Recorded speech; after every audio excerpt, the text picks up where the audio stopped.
Hello tout le monde, j'espère que vous allez bien, que vous avez passé une bonne semaine. On se retrouve pour le débrief donc, sur ce qui s'est passé la semaine dernière sur le marché des cryptos et notamment par rapport à l'analyse technique. Bon, la semaine a pas été vraiment passionnante, mais en même temps c'est plutôt normal, hein. On a eu beaucoup de mouvements, hein, ces dernières semaines, donc il fallait s'attendre à ce que ça se calme, hein. Ça peut pas être tout le temps mouvementé comme cela. Et c'est vrai que là, on rentre dans une phase de stagnation où on attend tout simplement une décision et une prise de direction concrètement possible. Donc ça, c'est pour le Bitcoin. On a quand même quelques altcoins qui sont assez fortes. On pourra aller voir XRP qui a été particulièrement fort ces derniers temps. Donc on pourra aller jeter un œil. Donc là, concrètement, depuis cette dernière remontée, on s'est installé dans un range. Rien d'exceptionnel, hein. On voit bien ce range ici. Tant que, comme tous les ranges, hein, tant qu'on n'a pas de résolution haussière ou baissière, hein, avec la formation de W ou la formation de M, hein, donc c'est ces structures que l'on attend, pour l'instant on peut pas vraiment se prononcer. On n'est pas venu chercher de nouveau plus haut. On n'est pas venu chercher de nouveau plus bas. On reste sous cette ligne ici qui était une ancienne résistance qui pourrait maintenant devenir support. Pour l'instant, on y est. On n'a pas vraiment réintégré l'ancien range, hein, qui était ici. Voilà, pas vraiment. On a du mal à vraiment venir breaker ce niveau-là de manière assez franche.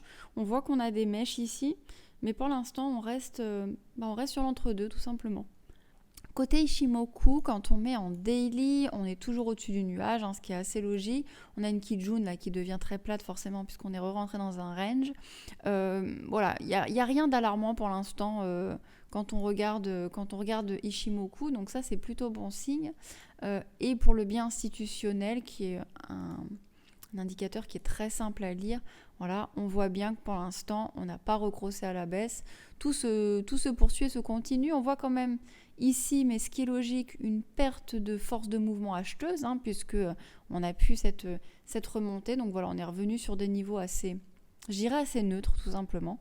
Donc voilà, pour l'instant, tout est cohérent. Ce qui est intéressant, par contre, on a eu, la clôture, monthly, donc par mois, hein. On l'a eu ici et on voit qu'on a vraiment bien breaké ce niveau-là, qu'on est resté au-dessus, et ça c'est vraiment bullish tout simplement. Alors ça ne veut pas dire qu'on va continuer à remonter là sur les mois ou semaines qui viennent. On peut travailler encore un petit peu, mais concrètement on a une prise de direction là qui est bien marquée et qui redonne un peu d'espoir tout simplement. Donc ça, c'est vraiment bon signe. Quand on met le Ishimoku en monthly, on est pile poil revenu chercher cette ESSB. Je vais essayer de zoomer, voilà, pour vous montrer. On est pile poil revenu chercher cette ESSB. Ce qui serait génial, ce serait qu'on break cette ESSB à la hausse. Et là, on aurait vraiment un signal fort et un signal important. Mais ça reste quand même un signal... cette bougie-là, ici, c'est 3 bougies en réalité, même si celle-ci, là, on voit que elle était dans de l'indécision totale. On était revenu chercher ce niveau-là de support et puis on ne savait pas est-ce qu'on va breaker, pas breaker. Finalement, on est venu breaker. On voit que là, le MACD est clairement en train de repasser, en tout cas de perdre de la force côté vendeur et peut-être de repasser côté acheteur. Donc ça, c'est vraiment plutôt bon signe. Et bien évidemment, si on regarde en weekly, on est toujours sur du MACD positif, hein, et ça depuis août 2022. Hein. Ça commence à vraiment faire longtemps depuis qu'on est rentré dans cette phase ici. Pour ceux qui ont suivi nos formations ou ceux qui le savent tout simplement, vous savez que ça, ce sont des phases qui sont des phases d'accumulation, et donc ce sont des phases importantes pour les grands portefeuilles, les baleines, vous les appelez comme vous voulez, pour réaccumuler du Bitcoin. Donc là, on est pile poil dedans. Si vous investissez maintenant, vous êtes sur des niveaux de prix où des investisseurs professionnels investissent. Donc voilà, après c'est à vous de régler vos stratégies, vos règles de money management, etc.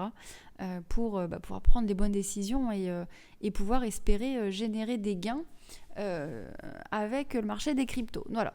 Donc ça c'est plutôt bon signe, je trouve, de voir ça. C'est pas parce que voilà on a subi 3 petites semaines où il s'est pas passé grand chose. C'est vrai qu'on s'ennuie un peu, je vous l'accorde, mais c'est tout à fait normal. Voilà. Ethereum, je crois qu'Ethereum, ah oui, voilà, lui, il n'avait pas breaké son niveau bullish. Voilà, bon, rien d'exceptionnel sur l'Ether. Le Ether suit avec un petit peu moins de force.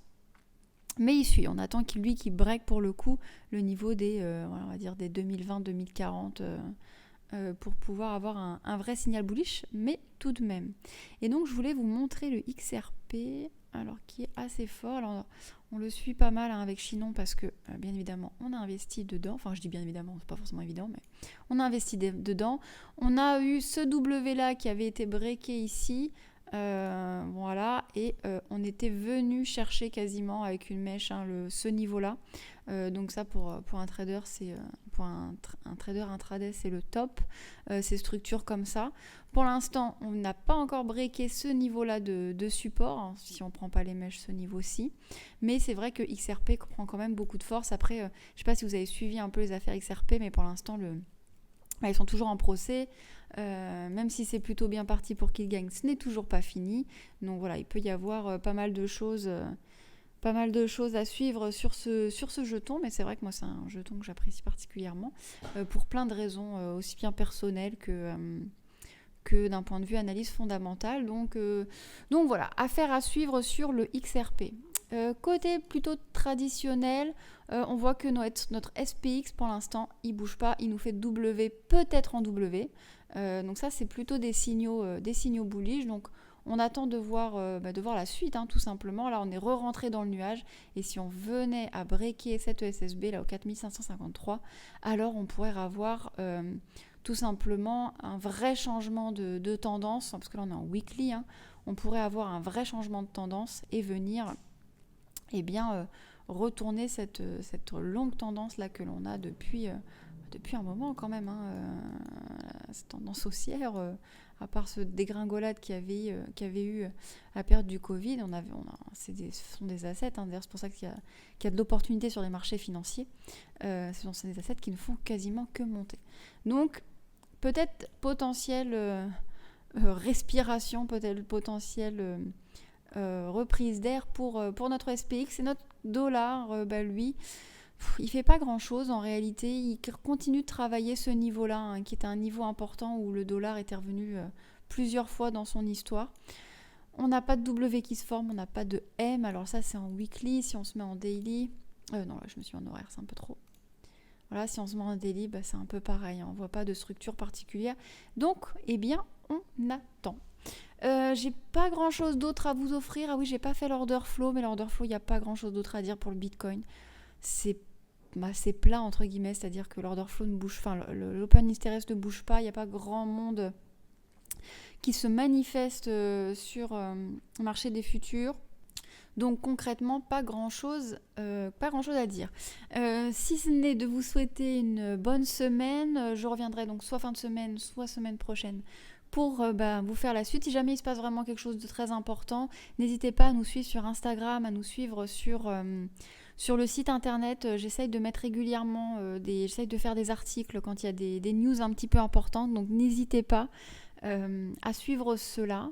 N'hésitez pas à suivre notre formation en ligne si jamais vous êtes débutant, si jamais pour vous tout ça c'est du chinois, n'hésitez surtout pas. Elle est là pour vous, elle est là pour vous aider. Et sur ce, je vous souhaite une très bonne journée, je vous dis à très bientôt. Ciao ciao.